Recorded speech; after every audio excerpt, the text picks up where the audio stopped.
Assalamu alaikum wa rahmatullahi wa barakatuh. My one-hearted, open greeting to everyone. Today, inshallah, we'll talk a little bit about the nature of the mind and how the mind works and how we work.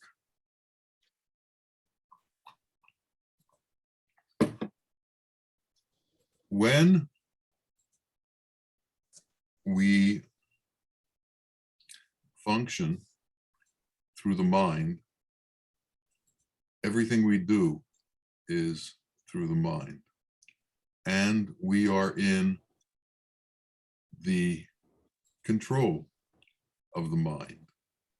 The mind is what makes the decisions for us.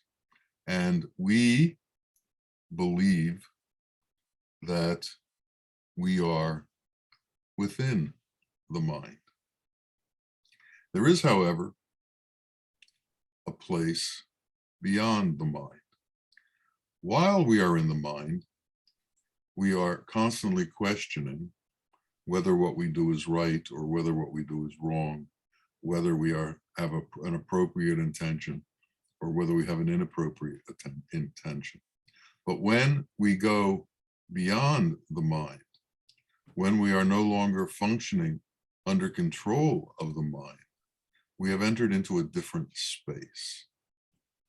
In that space, there's no longer a question as to whether what we do is appropriate or inappropriate, because we are dealing from a different directive. We are dealing from a different intention. We are dealing from a different place. The mind is elemental, and the mind can't fathom godliness.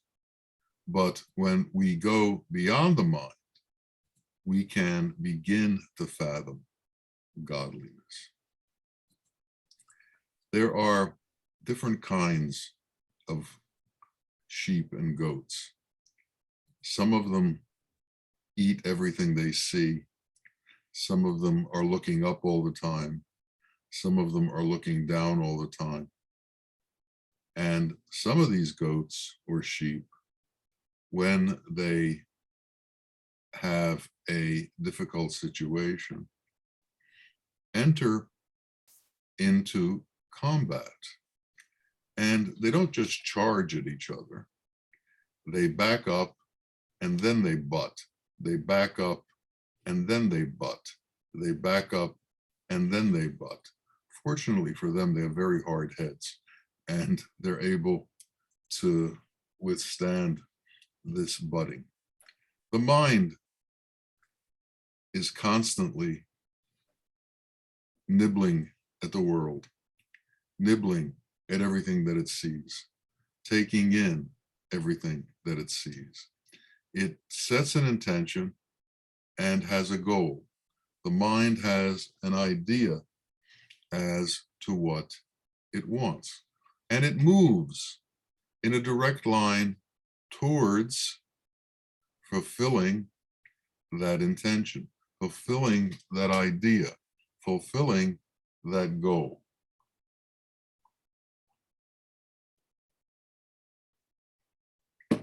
If the mind doesn't get what it wants, it retraces itself, moves back, and then butts forward. It becomes dangerous. The mind wants what it wants, and if it doesn't get what it wants, it's capable of doing very, very dangerous things, because it doesn't want to be thwarted. It doesn't want to be stopped. It wants what it wants, and it wants it no matter what the consequences are. Now, the mind wants, the mind needs, the mind tries to obtain. God, on the other hand, isn't like that. God has no needs. God has no desires. God is without want. God is without shadow. God is without worries. He doesn't carry burdens. He created all that we see, and it's not a burden for him. He carries it all on easily. The mind, on the other hand, creates all these dramas in the world, all these dramas to try and get what it wants. And this becomes very burdensome for the mind. The dramas become difficult to maintain, and it becomes difficult to maintain getting exactly what it is that the mind wants. And so this creates difficulty for man and makes it hard for him to carry on. And it can cause anger, it can cause resentment, it can cause depression, it can cause stress, it can cause all kinds of effects from not getting what it wants. Yet, Allah has no needs. Allah doesn't expect or want anything. Allah doesn't need your prayers. Allah doesn't need your praise. The only one who can help Allah is Allah. The only one who can truly pray to Allah is Allah. The only thing that truly exists in all of existence is Allah praying to Allah. Everything else is illusion. Yet, we treat this illusion as if it was reality. We treat this illusion as if it were real, and we give it the credence of reality, and we give it the attention of reality, and we get from it the rewards and or pain from not getting what we want out of it. There is a state that is beyond the mind. And you have to understand, the mind is a monkey. And this monkey wants to play in the world. This monkey wants to accomplish things in the world. This monkey sees, and the monkey wants to do. And this monkey is egged on by the dog within the mind, the dog of desire. Desire sees, monkey implements. Desire wants, monkey implements.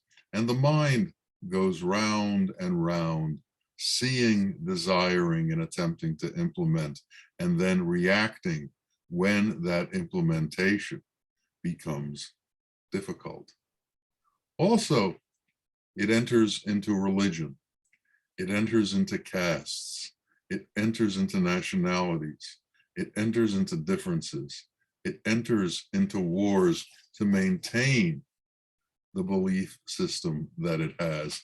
And if someone is adverse to that belief system, this can be the grounds for war, the grounds for killing, because people, when the mind is out of control, are forbidden from disagreeing with the mind's concepts. But again, if we are students of God, if we are trying to understand how God works, then we need to understand that he is a great power. He is a great power without shadow. He is a great power without form. He is a great power without need.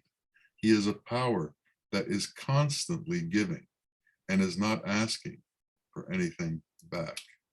He is a great power that has no worry. He has no stress. He has no difficulty. This isn't a burden to him. He created everything that we see.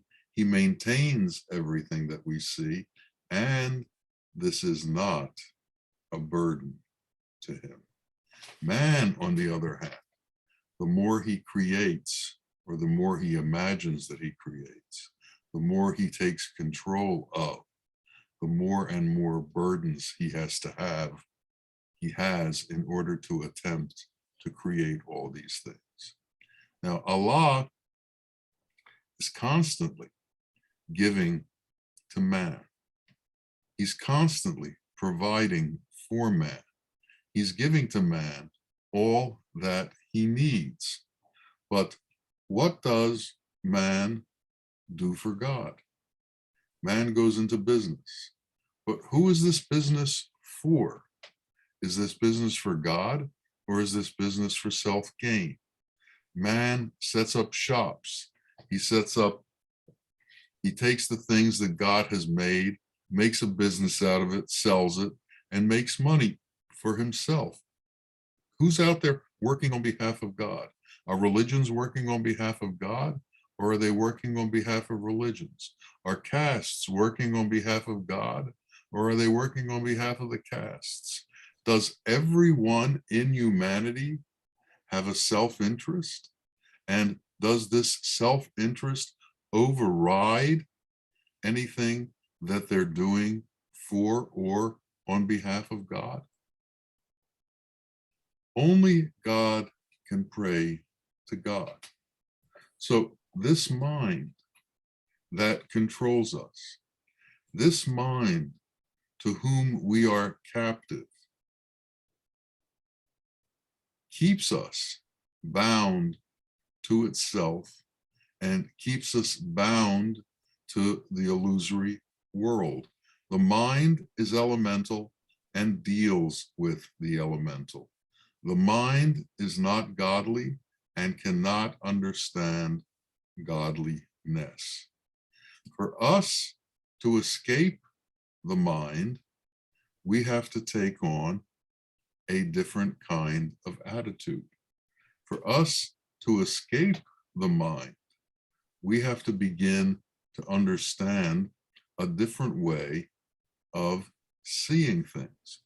All that glitters within the world, all of the things that we desire in the world, all of the things that we think we need to have, we have to begin to understand that we don't need them, that we don't have to have them, that in the next phase of existence, when we become light bodies, there is not going to be a need for elemental things.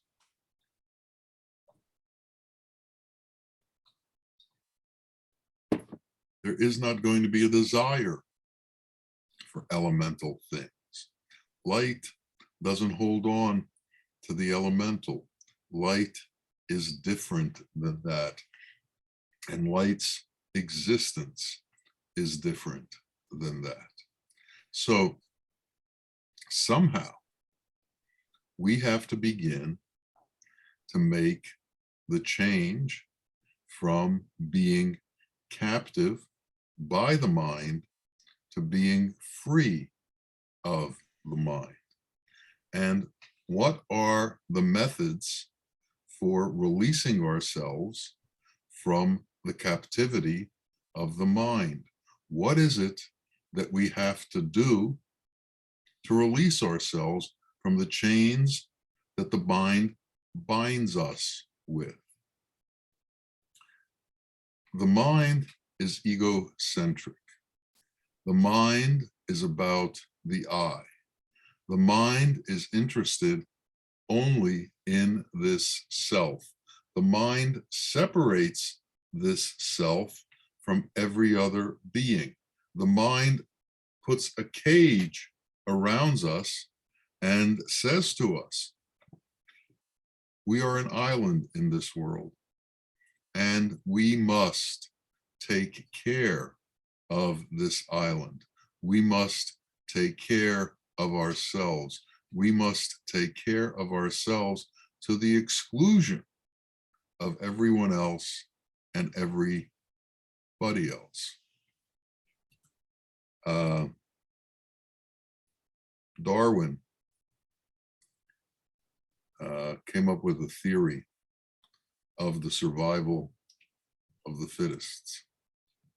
And I was in a class one time, which was an education class about educational philosophy. And each person in the class was given a project. And that project was to try and make understood one of these educational ideas. And one person was given the survival of the fittest. And what they did was they set up a little card table at the front of the classroom, and they called me up, and they called up another person who was much smaller than I was. And they asked us to arm wrestle. And of course, I won. So they gave me an apple. In other words, I won, I got the reward, I would survive. I took a bite of the apple, and I gave the rest of the apple to the person who had lost the arm wrestling match. This turned everything upside down. If we are going to learn how not to be controlled by the mind, how not to be captive by the mind, how not to be chained by the mind, we have to turn the idea that we have of the world upside down. And this is not an easy thing to do, because we have been raised to think a certain way. We have been raised in captivity by captives. And these captives have taught us the philosophy of captives. And we were never taught the philosophy of escaping. And we have to understand how escaping occurs. There was once a lioness, and she was very pregnant with a baby lion. She was almost due to give birth. And because of her state, she had trouble hunting and was very, very hungry. And she went to the edge of the forest and fell asleep. While she was sleeping, she dreamt that there was a flock of sheep next to her, which would have been an easy meal for her. When she woke up, lo and behold, next to her, there actually was a flock of sheep grazing. She couldn't believe her good fortune. She immediately got up, as tired as she was and as weak as she was, and she saw a little lamb and jumped on him, killed him, and began to drag him back into the forest to eat him. She was so excited and so overcome in hunger that when she jumped on the little lamb, she didn't realize that she had dropped her child and left her child with the sheep as she ran into the woods to eat her lamb. The sheep were in trauma as to what just happened to one of theirs. But when they looked around, they saw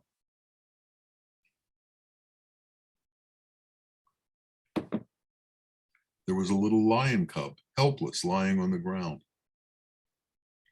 one of the female sheep decided to care for it as if it were her own. And she took it in with her, and she fed it, and she raised it. And the lion cub grew up among the sheep as a sheep. And the lion made the sound of the sheep. It didn't roar, it bleated. It bah, bah. And it ate grass. It became a vegetarian lion. And it did all the things that sheep do. And this went on for a number of years. Then one day, the herd of sheep, with this very large lion now among them, were eating grass next to the edge of the forest. And a male lion steps out of the forest and sees the flock of sheep and sees this is an easy meal for him. But as he looks out, he sees that there is a lion amongst the sheep, and this befuddles him. He can't understand what a lion is doing amidst the sheep. And he bypasses the sheep and goes to the lion. And as soon as the vegetarian lion, the sheep lion, sees the regular lion, he falls down and begs the lion not to kill him. He says, "I am but a lowly sheep. Have mercy on me. I can barely protect myself." And the lion looks at him. He says, "Don't you know who you are?" And he says, "Yes, I do. I'm a sheep." And the lion doesn't know what to do with him, so he smacks him. And when he smacks him, the lion just cries and insists he's a sheep and pleads for mercy. So the lion grabs the vegetarian sheep lion by the mane and drags him into the woods next to a pond and sticks his face in the pond. The lion takes his head out, shakes his head, and looks in the pond where he sees his reflection. And the other lion says to him, "Look, do you see who you are? Look at me. Do you see who I am?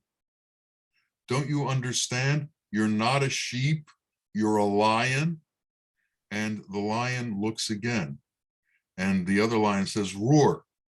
And the vegetarian lion tries to roar. With great difficulty, he bleats, bah, bah. Finally, he develops a small roar, and he keeps trying at it, and the other lion keeps smacking him, and finally he lets out a big roar and becomes a lion again. And then the lion who found him explains to him what he truly is, what he has become, and that now he has returned to what he was. Like that, we are born into this world, and we take on persona. We take on persona that is not the truth of who we are. Take animals, for instance, in the jungle. They have a certain way about them. They have a certain temperament about them. They have a certain way of doing things. Man goes into the jungle and captures these animals and tries to domesticate them, make them into his slaves. And in domesticating these animals, many of them become ill, many of them die, and some are able to carry on as the way that man wants him to carry on, but not at the full strength that they had while they were in the jungle. We are not at full strength. We have been domesticated to fit in to the world. We have been domesticated to make peace with illusion. We have been domesticated to interact with illusion as if it were reality And we've taken on this illusion and our place in it as if this is our true life, as if this is who we really are. We have become circus monkeys who have been trained to be in the circus. And this world is our circus. And in this circus of the world, we have been taught to do so many different, interesting, and amazing things. Look at what that monkey can do. That monkey can build a rocket ship. That monkey can build a skyscraper. That monkey can build an airplane. And this has become our life. The competition to build better skyscrapers, the competition to build better airplanes, the competition to be a better circus monkey than every other circus monkey. But is that really who we are? Have we met the lion who's going to show us who we truly are? Have we come across the one who has escaped the captivity of the mind and is now out there ready to take on adherents, disciples, students, to teach them who they truly are? The lion is the sheikh. And the sheikh comes into our lives to tell us about the truth about who we are, to explain to us the reality of who we are, and to take us out of this torpor that we exist in as circus monkeys and make us into true man. And what is the truth of man? The sheikh is the truth of man. Who is true man? The sheikh is true man. What is true man? That which the sheikh is true man. And what separates him from us? How is he different than we are? What makes him different than what we are? He has no needs. He has no wants. He has no desires. He isn't under the control of his mind. He isn't under control of desire. He gives regularly. He gives without holding back. He gives unto other men. He loves other men. He doesn't create a cage around himself. He isn't egocentric. He isn't I who is interested in only the I. To him, there is a unity amongst humanity, and he understands that unity, and he understands how that unity is integrated with God. He is a godly man.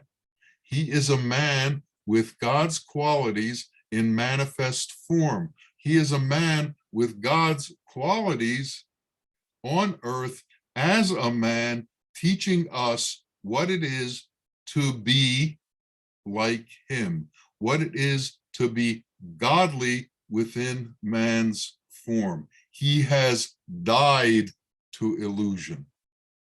He has died to all of the tricks of the world. He has died to the egocentric self. He has died to the I. He has died to I, me, mine. He has died to religion. He has died to differences. He has died to caste. He has died to nationalities. He has died to all that the world has to offer. And for him, there is nothing here that is necessary. There's nothing here that he needs. Everything that he needs is with the truth.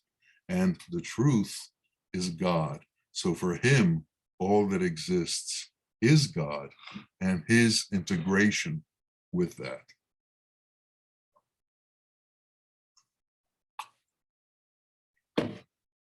And he spends that time he's been given in manifest form to teach others about this, to teach others the way that they too can become like him, to teach others what it is like to be beyond need, beyond desire, beyond stress, beyond sorrow, beyond the torture of the drama that is our life, beyond giving so much thought to the drama that is our life that it overwhelms us, makes us sad, and keeps us from realizing who we truly are. And what is it that he does for us? He brings us into his fold. And the first thing he does is he loves us unconditionally. He makes it self-evident to us over time that we are safe in his presence, that we can tell him whatever it is that's difficult for us, that we can be our worst self in front of him. He will still love us. There's a story of a disciple who had committed certain vulgarities, and because of them, he hid from the sheikh. And the sheikh hadn't seen him in a long time. And one time the sheikh was walking down the streets and he sees him. And as soon as he's seen by the sheikh, he begins to run away, but the sheikh catches hold of him and says, "What's the matter?" And he said, "Well, I've done certain wrong things, and I know you would see them, and I didn't want to show them to you. I didn't want to bring them before you." And he says, "Never be with a sheikh who can only love you for the good parts of yourself. Only be with a sheikh who can take you as you are. The point of the sheikh is to change that. The sheikh knows you have weaknesses. The sheikh knows you have difficulties. And the sheikh's job is to bring those weaknesses to the forefront and then do away with them. The sheikh will love you under all these circumstances." So first, the sheikh loves us, and he loves us unconditionally. And that gives us a feeling of safety, a feeling of being accepted, of feeling of being protected in a way that we never knew or understood before. And then the education begins. And what is the education? The education is to teach the difference between illusion and reality. And what is illusion? Illusion is everything that's not God. So what is reality? Reality is God. And how does he teach us about God? He teaches us about God through God's qualities. And he teaches us about them in two ways. One way is through words, and he explains the various qualities of God.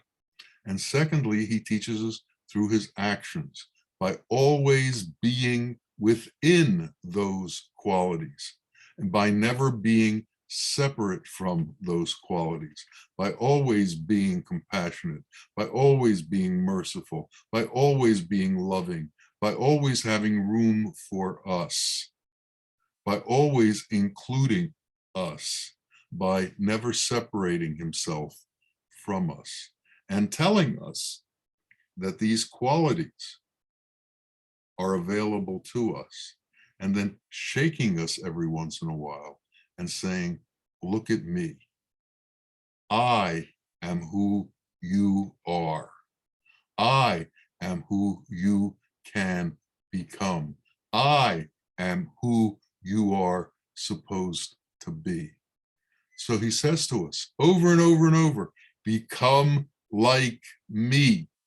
And in that becoming is the answer to all of our dilemmas. In that becoming is the answer to all of our problems. That becoming is the answer to all of our sorrows. That becoming is the answer to all of our stress. That becoming is the answer to all of our needs, because God is all that exists. And if we are to find peace, it will only be found within God. So in becoming God, you become peaceful. In becoming God, you become content. In becoming God, you become part of truth. Now, when you do this in your life, when you're ready to make that commitment, is up to you. Different people need more time to be a circus monkey before they can change. Different people need more time to jump up and down and perform tricks.